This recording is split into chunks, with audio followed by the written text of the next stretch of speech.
Varahi silks వారి grand festive celebrations పొందండి 10,000 రూపాయలు ఆపై కొనుగోలుపై బంగారు నాణెం ఉచితంగా.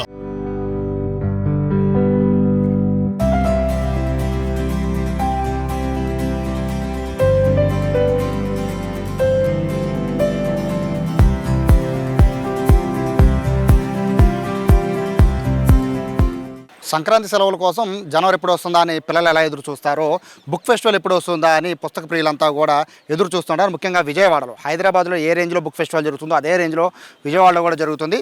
అయితే ఇప్పటికే బుక్ ఫెస్టివల్ స్టార్ట్ అయిపోయింది. 36వ పుస్తక మహోత్సవం స్టార్ట్ అయిపోయింది విజయవాడ ఇందిరాగాంధీ మున్సిపల్ స్టేడియం. మొత్తం ఎక్కడ చూసినా కూడా పుస్తకాలు కొనడానికి, అంటే ఇది ఎప్పుడైతే ప్రకటించారో, డేట్ని ఎప్పుడైతే ప్రకటించారో, ఈ నెల 12 వరకు ఉంటుందని బుక్ ఫెస్టివల్ ప్రకటించారు. అప్పటి నుంచి కూడా మొత్తము పుస్తకాల ప్రియులంతా కూడా ఈ బుక్ ఫెస్టివల్కి రావడం అనేది, అంటే ఎన్ని బుక్స్ కొంటారు, ఎలాంటి బుక్స్ కొంటారని పక్కన పెడితే ఖచ్చితంగా విజ్ఞానాన్ని పెంచుకోవడానికి మాత్రం బుక్స్ ఖచ్చితంగా దోహదపడతాయని చెప్పి మొత్తం ఫ్యామిలీస్తో పాటు వస్తున్న పరిస్థితి కూడా కనబడుతోంది. బుక్ ఫెస్టివల్ పూర్తిగా కలకలాడిపోతుంది. మధ్యాహ్నం 2 నుంచి రాత్రి 9 వరకు ఈ బుక్ స్టాల్స్ అన్నీ ఓపెన్ చేసే ఉంటాయి. దాదాపు 240కి పైగా బుక్ స్టాల్స్ అన్నీ కూడా ఈ ఇందిరాగాంధీ మున్సిపల్ స్టేడియంలో ఉన్నాయి. అయితే ఏ బుక్ స్టాల్ కూడా ఖాళీగా ఉండలేదు. అన్ని బుక్ స్టాల్స్ కూడా కిటకిటలాడిపోతున్నాయి. రకరకాల పుస్తకాలు ఉన్నాయి.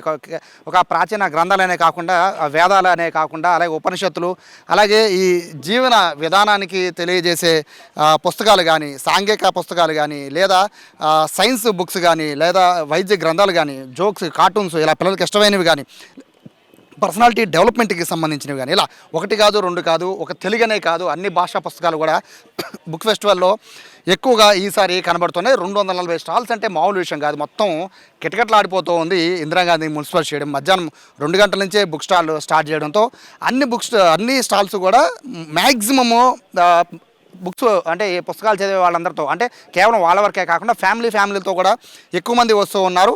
నచ్చిన పుస్తకాలని వెతికి కొనుక్కోవడానికి బేసిక్గా ఇప్పుడు నేను ఉన్నది ఇప్పుడు ఎంఎస్కో స్టాల్ అందరికీ తెలిసిందే. ఆల్మోస్ట్ అన్ని రకాల పుస్తకాలు అక్కడ దొరుకుతాయి. ఇలా కాకుండా కొన్ని పుస్తకాలు ఇప్పుడు ఇటువంటి ఎంఎస్కో లాంటి పెద్ద పబ్లిషర్సే కాకుండా చిన్న వాళ్ళందరూ కూడా ఇక్కడికి వస్తున్నారు. అలాగే కేవలం బుక్స్కి సంబంధించే కాకుండా ఆధ్యాత్మిక రచనలకు సంబంధించిన స్టాల్స్ కూడా సపరేట్గా పెట్టున్నారు. ఇలా రకరకాలుగా ఈ బుక్ ఫెస్టివల్లో స్టాల్స్ అన్ని దర్శనమిస్తున్నాయి. సో ప్రజలు ఒక దగ్గర నిలబడి ఒక బుక్ కొనడం కాదు, మొత్తం 240 స్టాల్స్ని కూడా ఒక రౌండ్ వేస్తూ ఉన్నారు. అన్నింటినీ కూడా పరిశీలిస్తూ ఉన్నారు. నచ్చిన పుస్తకం కోసం వెతుకుతూనే ఉన్నారు.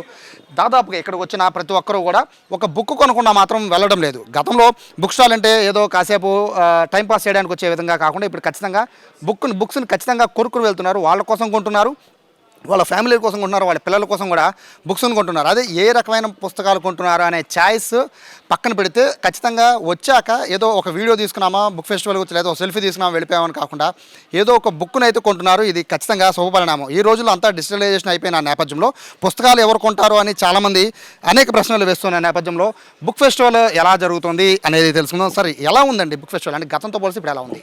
బెటరేనండి, ఇప్పుడైతే బాగానే ఉంది. బుక్స్ కొనే వాళ్ళ సంఖ్య తగ్గిపోతుంది అనే ఒక వాదన వస్తుంది. నిజంగానే బుక్స్ కొనే వాళ్ళ సంఖ్య తగ్గిపోతుందా? మొన్నటిదాకైతే అనిపించిందండి. 2 years నుంచి బాగానే ఉంది. ఆన్లైనే కానీ ఏదైనా మాకు బాగానే డెవలప్ అయింది. ఈ రోజుల్లో బుక్స్ అన్నీ కూడా పీడిఎఫ్ రూపంలో వచ్చేస్తున్నాయి సార్, చాలా వరకు కూడా. దీంతో ఏంటంటే అంతా ఆన్లైన్లో చదివేస్తున్నారు. న్యూస్ పేపర్ కూడా చదవట్ల, అంతా కూడా ఆన్లైన్లో చదివేస్తున్నారు. కానీ అంతగా ఏం చదివేది ఏం లేదండి. అదే బుక్స్ కూడా తీసుకుంటున్నారు ఆన్లైన్లో, బాగానే ఉంటుంది సేల్.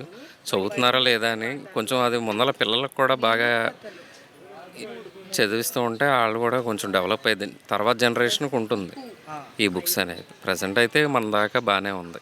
నెక్స్ట్ ఎలా ఉంటుందనేది చూడాలి. బేసిక్గా ఏం లేదు సార్, అంటే ఒక 36 సంవత్సరాల నుంచి నడుపుతున్నారు బుక్ ఫెస్టివల్. మొదట్లో విపరీతంగా బుక్స్ కొనడానికి ఫ్యామిలీలతో బాగా వచ్చేవాళ్ళు. గత కొంతకాలం నుంచి బుక్స్ కొనడానికి తగ్గించేశారు. బట్ ఇప్పుడు మళ్ళీ కొంటున్నారు. రీజన్ ఏంటి?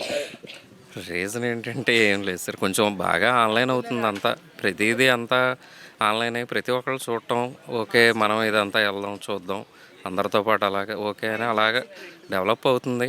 ఇంకా చదివితే కూడా బాగుంటుంది వాళ్ళంతా తీసుకెళ్ళిన వాళ్ళు. ప్లేసెస్ విషయంలో విజయవాడలో పర్టికులర్ ఒక ప్లేస్ అనేది లేకుండా పోయింది సార్. ఇప్పుడు దాకా పీడబ్ల్యూ గ్రౌండ్ అయితే ఉండేది, బట్ ఇప్పుడు పీడబ్ల్యూ గ్రౌండ్ లేకుండా పోయింది.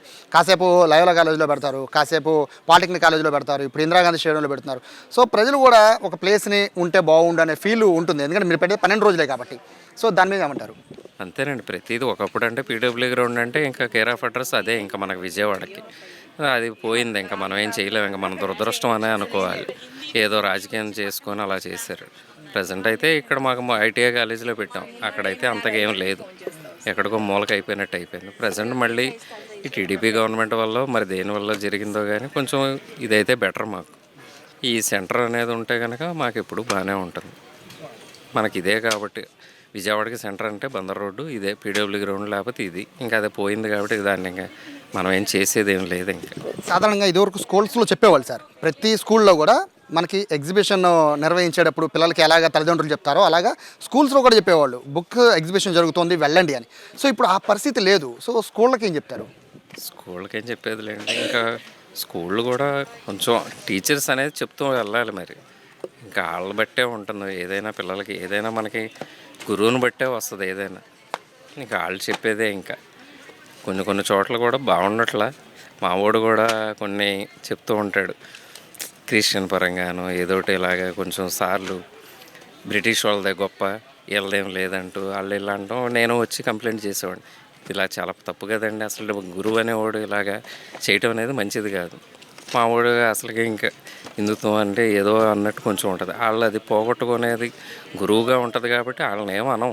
గురువు అంటే మనకి ఎంతో ఇది, వాళ్ళు అలా చెప్పడం అనేది భావ్యం కాదంట. ఇక్కడ ఫైనల్గా ఏ బుక్స్ ఎక్కువ కొంటున్నారండి? అంటే మీరు చూస్తున్నారు కదా, నిలబెట్టి చూస్తున్నారు, గత సంవత్సరంతో పోతే ఈ సంవత్సరం ఏ బుక్స్ ఎక్కువ కొంటున్నారు? అన్నీ వెళ్తున్నాయండి. బాగా కథలు అనేవి బాగా కొంటున్నారు. కథలు కొంచెం డివోషనల్ వైపు కూడా వెళ్తున్నారు. ఈ పర్సనాలిటీ డెవలప్మెంట్ అంటే లాస్ట్ ఇయర్ విపరీతంగా పర్సనాలిటీ డెవలప్మెంట్ అంటే కోవిడ్ తర్వాత నుంచి ఎక్కువ పర్సనాలిటీ డెవలప్మెంట్, మానవత్వం ఇటువంటి బుక్స్ ఎక్కువ కొంటున్నారని లాస్ట్ ఇయర్ అడిగినప్పుడు చాలామంది చెప్పారు. సో ఈసారి అటువంటి పరిస్థితి ఉందా? ఉందండి, బాగానే ఉంది. పర్సనాలిటీ ఒకప్పుడు పట్టాభిరామ్ గారు ఫస్ట్లో ఆయన ఉన్నప్పుడు బాగుండేది. ఈ మధ్యన 2 years నుంచి మళ్ళీ కొంటున్నారు. అదే మాకు అర్థం కావట్లేదు. మేము కొన్నే పెట్టుకునేవాళ్ళం. ఒకప్పుడైతే 20-30 తెచ్చేవాళ్ళం, ఇప్పుడు 5-6 అన్నట్టే అయిపోతున్నాయి. ఏ రోజు ఆ రోజు అయిపోతుంది. ఇంకా అందుకని ఎక్కువ పెట్టుకుంటున్నాం కూడా. కొంచెం అదే డెవలప్ అయితే ఉంది. సో ఇది చెప్తున్నారు, గతంతో పోలిసి ఇప్పుడు బిజినెస్ కాస్త పెరిగింది అనేది చెప్తున్నారు. అలాగే ఫ్యామిలీతో పాటు చాలామంది వస్తున్నారని కూడా చెప్తూ ఉన్నారు. కొంతమంది ఉన్నారు. మేడం నమస్తే, ఏ బుక్స్ కొనడానికి వచ్చారండి?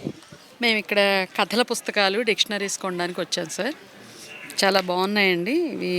అంటే ఒక 15 రూపాయల విలువకి ఒక చాక్లెట్ కూడా రాని రోజుల్లో చక్కటి పుస్తకం ఎంఎస్కో వాళ్ళు ప్రింట్ చేశారు.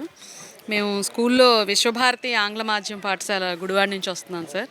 గత 25 ఏళ్ళ నుంచి కూడా మేము ఎవ్రీ ఇయర్ ప్రిన్సిపల్ మేడము ఎప్పుడు విజిట్ చేస్తారు. ఇక్కడ పుస్తకాలు కొంటూ ఉంటాం. దాదాపుగా 4-5 లక్షల విలువ చేసే పుస్తకాలు కొంటాము. మా పాఠశాలలో ప్రత్యేకంగా ఇక్కడ కండక్ట్ చేసే ప్రతి కాంపిటీషన్కి మేము బుక్సే ఇస్తాం. ప్రతి శనివారం మేము సీసీ యాక్టివిటీస్ అని పెడుతుంటాం. అందులో ప్రైజ్ విన్నర్స్కి కంపల్సరీ ఒక బుక్కే ఇస్తాం సార్. దానివల్ల ఏంటంటే పిల్లల చదివే అలవాటుని పెంపొందించడం. ఈ రోజుల్లో అంతా ఆన్లైన్ అయిపోయింది మేడం, మొత్తం అంతా కూడా. సో బుక్స్ చదివే పరిస్థితి లేదు, అంత టైం కూడా కేటాయించట్లేదు. ట్రావెలింగ్లో ఉన్నా కూడా అది మన చేతుల్లో కూడా ఉంటుంది సార్. అది తల్లిదండ్రులుగా ముందు పెద్దవాళ్ళు ఎప్పుడైతే పుస్తకాలు చదువుతారో పిల్లలకు కూడా అలవాటు వస్తుంది. మన ఇంట్లో ఏంటంటే చక్కగా హాల్లో ఒక పెద్ద టీవీ స్క్రీన్ పెడుతున్నాం. నా ఉద్దేశంలో ఆ టీవీ స్క్రీన్కి పెట్టే స్పేస్ కన్నాను ఒక హోమ్ లైబ్రరీ అనేది ప్రతి తల్లిదండ్రులు కూడా పిల్లలకి ఇచ్చే గొప్ప సంపద అది. ఎప్పుడైతే ఇంటిలో మనం ఒక కబోర్డ్లో ఒక కొంత స్పేస్ ఇచ్చి ప్రతి పుట్టినరోజుకి మనం వేలల్లో 2000 పెట్టి ఒక డ్రెస్ కొంటాం, దాంతోపాటు ఒక పుస్తకాన్ని కొని వాళ్ళకి ఎప్పుడైతే మనం బహుకరిస్తామో, లేదా పిల్లలు ఏదైనా మంచి పని చేసినప్పుడు ఒక ఎప్రిషియేషన్గా ఒక పుస్తకం ఇవ్వడం, లేదా మనం ఎవరింటికైనా వెళ్ళినప్పుడు పండక్కి స్వీట్స్ పట్టుకెళ్తాం, దాంతోపాటుగా ఒక పుస్తకం, అలా చాలా సందర్భాలని పురస్కరించుకుంటూ ఎప్పుడైతే పుస్తకాలు ఇస్తామో పిల్లలు కూడా అది హోమ్ లైబ్రరీని ఆ బుక్స్ యాడ్ చేసుకుంటూ ఉంటారు. ఫైనల్గా చెప్పండి మేడం, ఇప్పుడు పిల్లలు ఎటువంటి బుక్స్ చదవాలి అనే దానిపైన అందరూ అంటే కామిక్ పుస్తకాలనే కాకుండా ఎటువంటి పుస్తకాలు చదివితే వాళ్ళ పర్సనాలిటీ డెవలప్మెంట్కి ఉపయోగపడుతుందని మీరు అనుకుంటున్నారు? ముఖ్యంగా పిల్లలు అన్నప్పుడు ఎప్పుడు కథ ఇష్టపడతారు సార్. ఆ కథలో అంతర్లీనంగా నీతి ఉంటుంది. అప్పుడు వాళ్ళు దాన్ని సహజంగా అడాప్ట్ చేసుకుంటారు. అంతేగాని మనం నువ్వు మంచి చేయి, మంచిగా ఉండు అనేది మనం చెప్పే కన్నాను ఆ కథల ద్వారా వాళ్ళు సహజంగా గ్రహిస్తారు సార్. సో ఇది వచ్చిన వాళ్ళకి ఎంత క్లారిటీ ఉందో, ఇక్కడ ఏ పుస్తకాలు కొంటున్నారో చాలా క్లారిటీతోనే వస్తున్నారు. ఎందుకంటే కనబడగానే మనకు గుర్తొచ్చిన పేరుతో ఒక పుస్తకం కొనేసుకుందామా అని కాకుండా ఏ పుస్తకాలు కావాలి, ఇంట్లో వాళ్ళకి అంటే పిల్లలు నచ్చే పుస్తకాలు ఏంటి అనేది తెలుసుకొని ఇక్కడ బుక్స్ కొంటున్నారంటే చూడొచ్చు. ఇక్కడ కేవలము మధ్యాహ్నం 2 నుంచి సాయంత్రం 9 అనే కాకుండా వచ్చిన ప్రతి ఒక్కళ్ళు కూడా ఇక్కడ దాదాపుగా 2-3 గంటలు ఇక్కడ టైం స్పెండ్ చేస్తున్నారు. బుక్స్ని 2-3 పేజెస్ అన్న చదివి చూస్తున్నారు. ఎందుకంటే మనకి బుక్స్కి సంబంధించి రకరకాల రచయితలు కొన్ని వేల మంది, లక్షల మంది రచయితలు ఉన్నారు. ఆ లక్షల పుస్తకాల నుంచి ఒక పుస్తకం సెలెక్ట్ చేయాలంటే ముందే మనం ఆలోచించుకుని ఖచ్చితంగా పలానా పుస్తకం కోసం వస్తాం. కానీ ఇక్కడికి వచ్చేవాళ్ళు 1 కాదు 2 కాదు, కనీసం ఒక 5-6 బుక్స్ను కూడా కొనుక్కుని వెళ్తున్న పరిస్థితి కనబడుతుంది. ఫ్యామిలీలతో వస్తున్నారంటే బుక్ ఫెస్టివల్ అనేది ఎంత సక్సెస్ఫుల్ ఇక్కడ నిర్వహిస్తున్నారో అర్థం చేసుకోవచ్చు. వచ్చే ప్రతి ఒక్కరూ కూడా కేవలం ఒక సెల్ఫీ, బుక్ స్టాల్కి వచ్చాను ఒక సెల్ఫీని ఒక వీడియో కోసం కాకుండా ఖచ్చితంగా ఒక బుక్ కొనాలి అని అయితే ఈ ఎంటైర్ ఎగ్జిబిషన్ నడిపించే వాళ్ళు, అంటే బుక్ ఫెస్టివల్ నడిపించే వాళ్ళు చెప్తున్నారు. దీంతోపాటు అనేక పుస్తకాలు అనేవి, లక్షల పుస్తకాలు, ఎక్కడా దొరకని పుస్తకాలు దొరికేది ఏకైక ప్లేస్ కేవలం ఈ బుక్ స్టాలే కాబట్టి, ఈ బుక్స్ ఎగ్జిబిషనే కాబట్టి ఖచ్చితంగా ఈ అవకాశాన్ని వినియోగించుకోవాలని చెప్పి అందరూ కోరుకుంటున్నారు. కెమెరా పర్సన్ కృష్ణతో Sai, Suman TV, Vijayawada, Indira Gandhi municipal stadium నుంచి.